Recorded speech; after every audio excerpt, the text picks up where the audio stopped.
So you have IT equipment for your business. You've done the homework of inventorying all those IT assets. You know exactly when you bought those items. You know exactly how much they cost. You know exactly those maintenance contracts associated with those assets. Next, you need to figure out, when do you change those IT assets over? Because there are three ways to know. There's end of life, meaning that hardware has a shelf life, just like your milk has a shelf life. It says it's best by May 23rd. Now, you know May 23rd is what the company says. And that's what they put on the jug of milk. And you know maybe a couple days later it should still be good. Same thing with end of life. End of life is what the manufacturer says that equipment should be good for based on normal usage. Now, sometimes your equipment doesn't last that long because you are very hard on your equipment.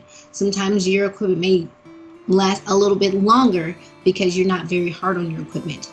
But you need to understand when your end of life is.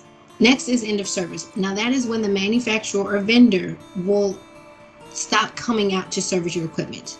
So say, for example, you have a cell phone because you've had it for about 6 years, and then you take it to someone to fix it because all of a sudden you dropped it or it's glitching.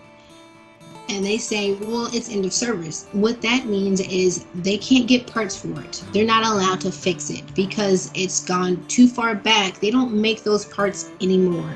So it's end of service. Now, when it comes to enterprise business equipment like computers or printers or hard drives or servers or routers and switches, a huge vendor will actually put out notifications saying that certain things are becoming end of service, meaning they're going to cut off allowing people to order parts to service those pieces of equipment. So you need to make sure those are noted as well, because when things are end of life and end of service, they're pretty much obsolete, and you're going to have to buy something new to replace it completely.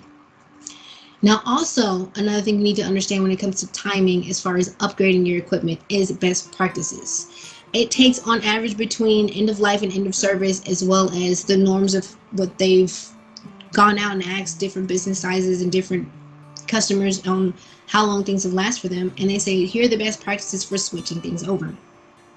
So, for example, laptops. They have a best practice that sometimes you should switch your laptop every 3 years. Now, mind you, a laptop can work just fine for 5 or 6, depending on how much you use it. It doesn't become end of life. It may not even become end of service. But given how much that technology changes, best practice says you should switch it over in a different time frame. So you need to think about those 3 things when it comes to timing as to switching over different IT equipment. You need to figure out what is best for your company, because it may not be best practice. It may be a couple months before best practice, maybe a couple months after best practice, but you should never wait till your IT equipment or services are end of life and end of service, because then you're being forced to pay for things immediately so that you can continue your business operations.